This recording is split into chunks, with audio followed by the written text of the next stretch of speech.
ইনশাআল্লাহ করবেন। আলহামদুলিল্লাহ। যে লাঠি দণ্ড দীর্ঘ হলে তখন আসরের নামাজ শুরু হয়, কিন্তু আমি শুনেছি ওই মদিনা মুবারকে আগেই নামাজ পড়তে হয়। হ্যাঁ, আপনি ফজিলতের জন্য ওখানে আমাদের মাযহাব অনুযায়ী আসরের নামাজ হয় আসলে ওই যে আপনি যেটা বলছেন প্রতিটা জিনিসের 2 দান পরিমাণ আপনার ছায়া হতে হবে। এর আগে সময় হয় না, সময় না হলে তো নামাজ হবে না। আমাদের মাযহাব অনুযায়ী এটাকে আপনাকে আবার দৌড়ায় দিতে হবে। জি জি জি জি, বলতে হজের কোন নিয়ম নতুন আপনি যাকে আদায় করবে লব্বাইক, আমি তো বললেন তো লব্বাইক আমার নিজের পক্ষ থেকে বলবো, কিন্তু হজের নিয়ম সময় আল্লাহুম্মা ইন্নী উরিদুল হাজ মিন জানিবে ফুলান, অমুকের পক্ষ থেকে আমি হজের নিয়ত করছি, এভাবে বলতে হবে লব্বাইক আন ফুলান করতে হবে। আর অন্য কোনো এখানে পার্থক্য নেই। স্বাভাবিক মানুষ যেভাবে হজ করবেন বন্দি হজ রাখি হবে না। বন্দি হজের জন্য উত্তম হলো হচ্ছে ইফরাদ, হচ্ছে ইফরাদ করাটাই উত্তম। কারণ ওমরা করতে পারবে কিনা, যা পক্ষ থেকে হজ আদায় করবেন উনি ওমরা আদায় করতে পারবে কিনা সেই বিষয়ে উলামায়ে কেরামের মধ্যে যথেষ্ট মতামত রয়েছে। সেজন্য উলামায়ে কেরাম এটাই আপনাদের অভিমত পেশ করেছেন, বন্দি হজের ব্যাপারে হচ্ছে ইফরাদ তথা শুধু হজের নিয়ত করা এটাই উত্তম।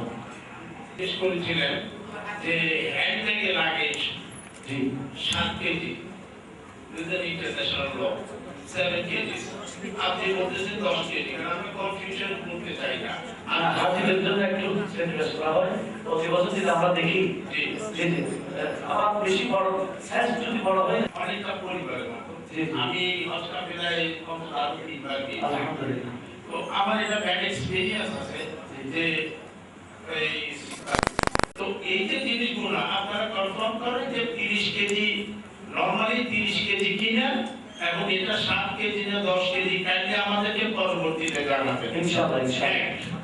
আরেকটা কোশ্চেন হলো যেটা মিনা যাওয়ার সময় জি আমরা কিন্তু অনেকটা কষ্ট পেয়ে আসছি আগে, আমি জানি না এখন ইমপ্রুভমেন্ট কতটুকু হয়েছে।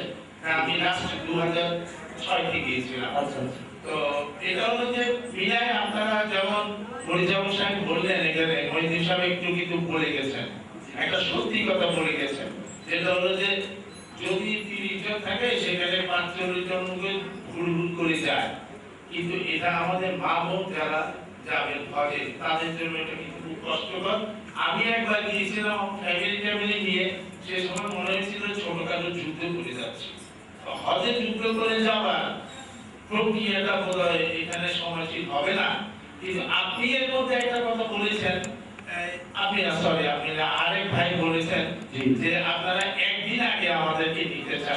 আমি বলছিলাম আচ্ছা, তাহলে একদিন আগে যাওয়াটা কি শরীয়ত ভিত্তিক, এটা গ্রহণযোগ্যতা আছে কিনা, প্লাস আর এটা যদি করা হয় তাহলে আমার মনে হয় এই ভিড়টা এড়ানো যাবে। জি জি জি, এটা শরীয়তের নিষেধ, কারণ শরীয়তের ফয়সালা হলো আসলুল আশিয়ায়ে ইবাহা, প্রত্যেকটা জিনিসের মূল হলো জায়েজ, নিষেধ এসে গেলে তখন নিষেধ হয়ে যায়। নিষেধ কোনো আপনার আসে নাই সেজন্য এটা জায়েজ। জি, আপনি আপনাদের মুআল্লিমের নাম্বার দেওয়া হবে, নির্ধারিত মুআল্লিমের সাথে আপনি যোগাযোগ করবেন, আপনাকে ফোন করা হবে ইনশাআল্লাহ 2-3 দিনের ভিতরে আপনি জানতে পারবেন। বিদায় আজকে এখানে রাখলাম সময়ের দিকে রেখে, বিস্তারিত ইনশাআল্লাহ অভিজ্ঞ ওলামায়ে কেরাম আপনাদের সেই প্রশ্নের উত্তর এখানে রাখলাম। যারা আপনাদের সঙ্গে কথা বলেছেন, ওয়াজ করেছেন, বয়ান করেছেন, বিশেষ করে মাওলানা শেখ আব্দুল হোসেন আল কাদরি, মাওলানা ওমর হাসান রিজভী, মাওলানা ইকবাল হোসেন আল কাদরি, আপনারা যদি কোনো কোয়েশ্চন থাকে, যদি আপনারা ইচ্ছা পোষণ করেন, আপনারা এই 3 জনের নাম্বার নিয়ে যেতে পারেন। আপনারা এই 3 জনের নাম্বার যাওয়ার সময় নিয়ে যান। যেমন প্রত্যেকের ঘরে ঘরে সার্ভিস দিয়েছি ইনশাআল্লাহ। সুবহানাল্লাহ, মধ্যে মক্কা শরীফে, মদিনা শরীফে, মিনা, মুজদালিফা আপনাদের সাথে থাকবো, পাশে থাকবো, ওয়াদা দিচ্ছি আপনাদের সাথে থাকবো 100% আমাদেরকে আপনাদের পাশে পাবেন। আপনারা কিছুই নেই, প্রত্যেকটা স্টেপে আপ টু ডেট আপনাদেরকে আপডেট রাখবো ইনশাআল্লাহ, কোনো সমস্যা হবে না। আপনারা কেউ আপনারা কথা হবে এখন 2 মিনিটের মধ্যে মিলাদ আমি কেমন করে জানাচ্ছি, আমি ইউনিট দৃষ্টি আকর্ষণ করবো, আমি ইউনিট দৃষ্টি আকর্ষণ করবো। আচ্ছা, আমার মনে হয় 2 মিনিটের মধ্যে আপনি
আল্লাহ মেহমান বৃন্দ দৈয়ুফুর রহমান, আসসালামু আলাইকুম ওয়া রাহমাতুল্লাহি ওয়া বারাকাতুহু। আপনারা আমার সঙ্গে সবাই একটু বলেন লাব্বাইক আল্লাহুম্মা লাব্বাইক, লাব্বাইক লা শারীকা লাক লাব্বাইক, ইন্নাল হামদা ওয়ান নি'মাতা লাকা ওয়াল মুলক লা শারীকা লাক, ইন্নাল হামদা ওয়ান নি'মাতা লাকা ওয়াল মুলক লা শারীকা লাক। ইহরামের পরে এইটাই পড়বে, আর কোনো কিছু না। এটা যত বেশি পড়তে পারেন, স্বরক্ষ যদি পড়তে পারেন, বলি আল্লাহর খাতায় নাম উঠে দেবেন। এখানেই দাঁড়ান। আসসালাতু ওয়াসসালামু আলাইকা ইয়া রাসূলুল্লাহ, আসসালাতু ওয়াসসালামু আলাইকা ইয়া রাসূলুল্লাহ, আসসালাতু ওয়াসসালামু আলাইকা ইয়া নাবিয়াল্লাহ, আসসালাতু ওয়াসসালামু আলাইকা ইয়া হাবিবাল্লাহ, আসসালাতু ওয়াসসালামু আলাইকা ইয়া সাইয়্যিদাল মুরসালিন, আসসালাতু ওয়াসসালামু আলাইকা ইয়া রাহমাতাল লিল আলামিন। মদিনা রাসূলের শহর, মক্কা আল্লাহর শহর। মক্কায় বেশি আল্লাহকে ডাকবেন, মদিনায় গেলে আমার রাসূলকে বেশি স্মরণ করবেন। সেখানে ওই চোখ বন্ধ করার মধ্যে কেমনে কেমনে সন্দীপ গেছে, যে ঘরে গেছে, কাগজপত্র রয়েছে, ওরা সব রয়েছে তো, এবার চোখ খোলো থেকে ওঠে না। তো বলি আল্লাহ এগুলি গোপন থাকে না, তারপরে তো কিনা আল্লাহর বলি সেখানে এত কোরআন খতম হয় তার মাদার শরীফটা দেখবেন যে 3 রাত 24 ঘন্টা।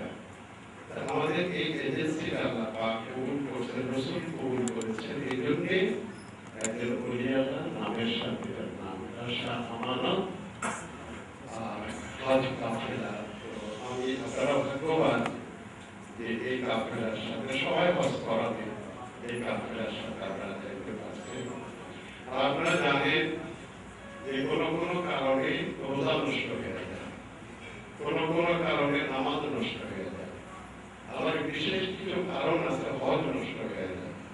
3 লক্ষ 4 লক্ষ টাকার হজ, কষ্টের হজ নষ্ট হয়ে যায় অনেক কারণে। সবচেয়ে বড় কারণ হলো অহংকার। হজে গিয়ে যদি দেমাগ দেখান, হজে গিয়ে যদি অহংকার করেন আমাকে চিনো আমি কে, তো এই অহমিকাটা ধ্বংস করার জন্য কিন্তু হজ। এরা মালিককে যদি একজন কাফন, তো মানুষ মরে গেলে কাফন পরে কি আর অহংকার দেখাতে পারে? আমি তো মরেই গেছি। মহিলারা যখন মা বোনরা মাথায় এহরাম পরে বলবেন যে আমি তো মরে গেছি, ওটার কোনো পরিচয় নাই, পরিচয় দেওয়া যাবে না। হিন্দুস্তানের সেই নিজামের রানী উনি হজে যাবেন, এটা স্পেশাল সুবিধা নেওয়ার জন্য তখন মহারানী ভিক্টোরিয়া তার কাছে তিনি চিঠি দিতেন যে আপনি যদি একটা চিঠি দেন বাদশাহ, সৌদি বাদশার কাছে, তাহলে আমার একটা স্পেশাল ব্যবস্থা করবে। তো সাহায্যটা আল্লাহর কাছে চাওয়া উচিত ছিল, না চাইয়া মহারানী ভিক্টোরিয়ার কাছে চাইছে। আল্লাহ নারাজ হয়ে গেছে। এই পরিচয় তিনি যাবেন কেন? মিসকিন হয়ে যেতে হবে। যে শিপে মোবাইল থেকে উনি উঠছেন, ওই শিপে বক্স উঠছে, তারপরে চিন্তাখানি বৃত্তি দেয় যেতে হবে। যাই হোক অনেকদিন পরে বৃত্তি দিচ্ছে, ওনার জন্য সেই স্পেশাল বাড়ি রাখা হয়েছিল। সেই বাড়িতেও উঠতে পারে না, একটা ঘরও পায়নি। মক্কার রাস্তায়, মদিনার রাস্তায় রাস্তায় বাস করতে হবে, অনেক কষ্ট করছে। কেন? তাওয়াক্কুলটা আল্লাহর উপরে না রেখে সে তাওয়াক্কুলটা মানুষের উপরে রেখেছে। আর যে পরিচয়, কোনো পরিচয় নাই। আমি মন্ত্রী, আমি সচিব, আমি বড় ব্যবসায়ী, এটা একদম ভুলে যেতে হবে। আর সবচেয়ে যেটা জরুরি সেটা হলো সবর। ঘাটে ঘাটে সবরের পরীক্ষা করতে হবে। সবর যদি হারায় ফেলে হজ নষ্ট হয়ে যাবে। অহংকার করলে হজ নষ্ট হয়ে যাবে, আর ঝগড়া করলে হজ নষ্ট হয়ে যাবে। দেশে ঝগড়া করে না, কিন্তু দেখা যায় হজে গেলে ঝগড়া শুরু হয়ে যায়। তো শয়তান তো সঙ্গে সঙ্গেই যায়। আর সৌদি আরব কি শয়তান নাই? কি বলে নাই? তখন হাজি সাহেবদেরকে পাইয়া বসে ছোটখাটো জিনিস নিয়ে ঝগড়া লাগাতে লা ফুসুকা ওয়ালা জিদালা ফিল হজ। হজে কি করে গুনাহ করা যাবে না, ঝগড়াও করা যাবে না, করে কি হবে? হজ করবা। এগুলি আমাদের খুব মনে রাখতে হবে। অনেকে মনে করে আমি সব জানি, এটা একটা অহংকার, আমি কিছু জানি না, এই ভাবটা রাখতে হবে। ইবনে হাজার আসকালানি রাহমাতুল্লাহ আলাইহি উনি প্রথম হজের কিতাব লেখেন আহকামুল হজ। এর আগে কেউ কিতাব লেখে না, আর মোল্লা আলী কারী লেখেন মানাসিকে হজ। উনি হজ করতে গেলেন, তো ওনার ধারণা ছিল আমি হজের কিতাব লিখলাম, আমার আবার কে শিখাবে? অনেক সময় একটু জানার অহংকার মানুষের আসে, এটা তো খারাপ জিনিস। তো ছোট একটা বয় ছবি এসে হুজুরকে বলছে, হুজুর আমি কি আপনাকে কোনো সাহায্য করতে পারি? I can help you. তো আমি কি আপনার কোনো সাহায্য করতে পারি? উনি পাত্তাই দেয় নাই, একটু বাচ্চা আবার কি সাহায্য করবে? আমি হজের কিতাব লিখলাম, আমি হইলাম জমানার সবচেয়ে বড় আলেম, ইবনে হাজার আসকালানি, আলেমরা জানে। পাত্তাই দেয় নাই, উনি তাওয়াফ শুরু করে দিলেন। বাচ্চাটা বসে বসে দেখতেছে, দেখা 7 চক্কর যখন শেষ, তখন বাচ্চারা বলতেছে, সাহেব বেশি ভুল হয় নাই, 7টা ভুল হয়েছে। বেশি ভুল হয় নাই, তো তাওয়াফের মধ্যে 7টা ভুল, আপনার সামনে সব বাকি। তো বলে কেমনে তুমি ধরলা? আমার বিশ্বাস হয় না তোমার কথা। বলে কেন? কিতাবে আছে। ওই কিতাবের নাম কি? বলে আহকামুল হজ। তার লেখা বলে ইবনে হাজার আসকালানি। বাচ্চা তো জানে না উনি ইবনে হাজার আসকালানি। তোমরা আমি বিশ্বাস করি না, কিতাব নিয়ে আসো। তোমরা মার কাছে গেছো, বাবার নেই, মা কিতাবটা দাও তো। হুজুরের হাতে দিয়ে দেখো, দেখলেন যে বাচ্চা কারেক্ট, ওনারই ভুল। আপনি কিসের অহংকার করবেন? জানার সেখানে মনে করেন আমি কিছু জানি না, এই যে মুআল্লিমরা যাচ্ছে তাদের নির্ভর করবে, হ্যাঁ নির্ভর করবে, তারা গাইড এরা মুআল্লিম মানে গাইড, ওনারা কিতাব দেখে আপনাদেরকে সাহায্য করবে। কিছু জানি না, যদি এরকম সারেন্ডার করতে পারে আপনার হজ সবচেয়ে সুন্দর হবে। আর সব পথে আলোচনা হয়েছে নিয়ম কানুন। তো আমি দোয়া করি আপনাদের জন্য, আমি জুমার দিন একজন মুকাররম আপনাদের জন্য দোয়া করবো, আমাদের জন্য ইনশাআল্লাহ দোয়া করবো। আর আপনারা দোয়া করে আমিও যেন যাইতে পারি। আল্লাহ তাআলা যেন আল্লাহ বহুবার দিচ্ছে, তবু যাইতে ইচ্ছা করে। হজ মক্কা মদিনা এমন এক জিনিস, 7 মিনিটের না, 7 মিনিটের এখানে যাইতে ইচ্ছা করে। আপনারা সকলে সুস্থ থাকুন, ভালো থাকুন। আসসালামু আলাইকুম ওয়া রাহমাতুল্লাহি ওয়া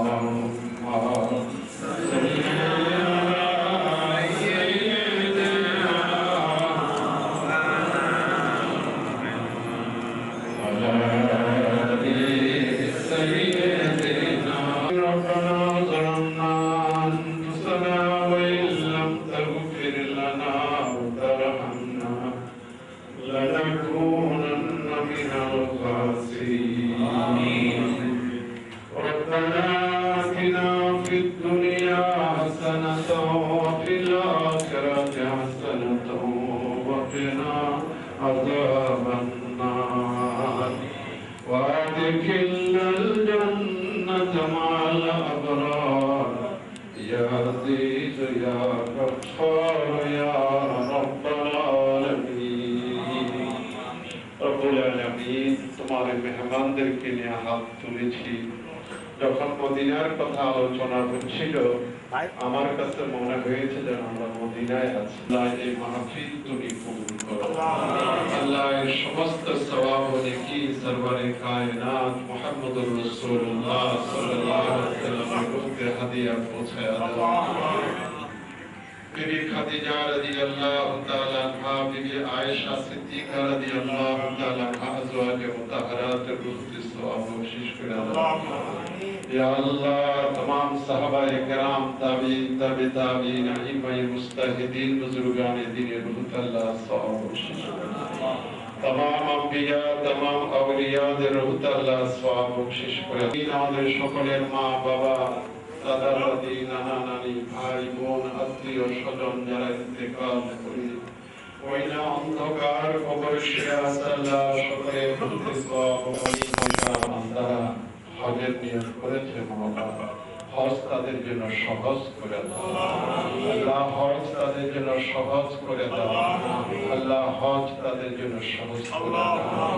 মদিনা শরীফে জিয়ারত নসিব করো আল্লাহ। দিদি যতদিন মদিনায় থাকবে রাত্রে যেন রাসূলকে স্বপ্নে দেখে তৌফিক দান করি আল্লাহ। ইয়া আল্লাহ হজে মকবুলের একমাত্র প্রতিদান বেহেশত, আল্লাহ সকলকে তুমি বেহেশত নসিব করো আল্লাহ। এনাদের সকলের আওলাদ ছেলে মেয়েদেরকে হজে যাওয়ার তৌফিক রব্বুল আলামিন সকলকে সুস্থ রাখিও মাওলা। ইয়া আল্লাহ সকলকে সবরের সাথে চলার তৌফিক দিও মাওলা। কেউ যেন ঝগড়াঝাটি না করে, অহংকার না করে, আল্লাহ সেই তৌফিক তুমি দান করো আল্লাহ। হজের সমস্ত হুকুম আহকাম সুন্দরভাবে আদায় করার তৌফিক দিও। যেভাবে আমার নবীজি হজ করেছেন, সাহাবায়ে কেরাম হজ করেছেন, ওলি আল্লাহরা হজ করেছেন, সেইভাবে বিনয়ের সাথে চোখের পানির সাথে হজ করার তৌফিক দিও। মদিনা শরীফে জিয়ারত আল্লাহ সেভাবে করার তৌফিক দিও।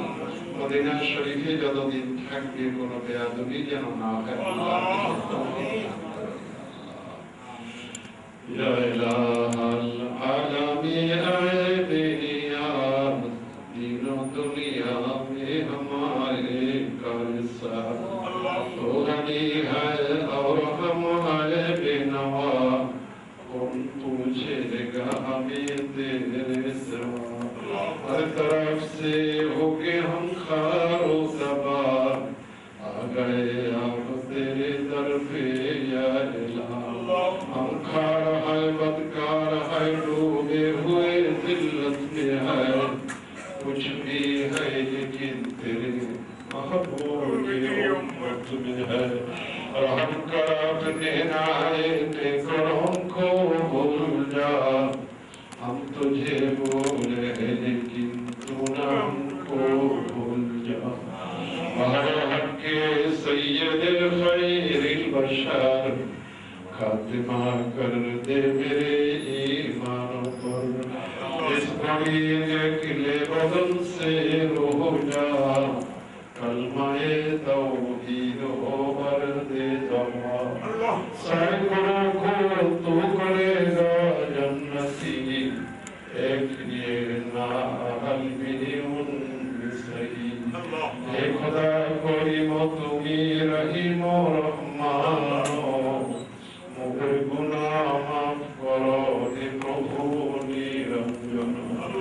गुनाहगार बोले मौला तुरे फेले दियो ना, रहमतेर दार হইতে না উম্মিদ করো না।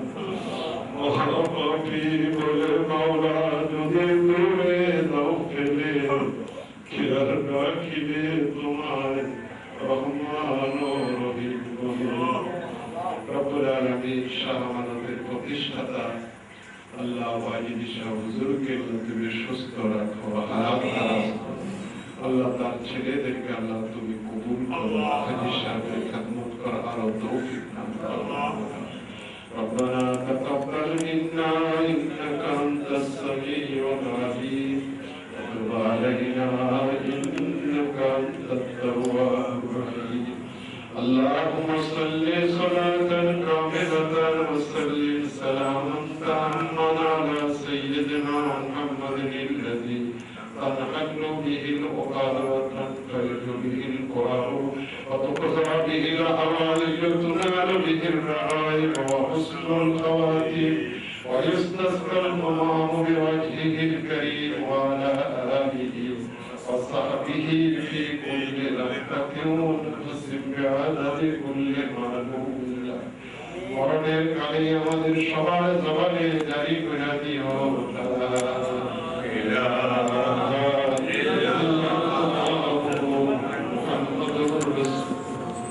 প্রিয় হাজিরিন, আজকের সম্মানিত অতিথি প্রফেসর আল্লামা সালাউদ্দিন সাহেবের হাতে শাহ আমানত খোঁজ কাফলার পক্ষ থেকে ক্রেস্ট তুলে দিচ্ছে। মারহাবা মারহাবা।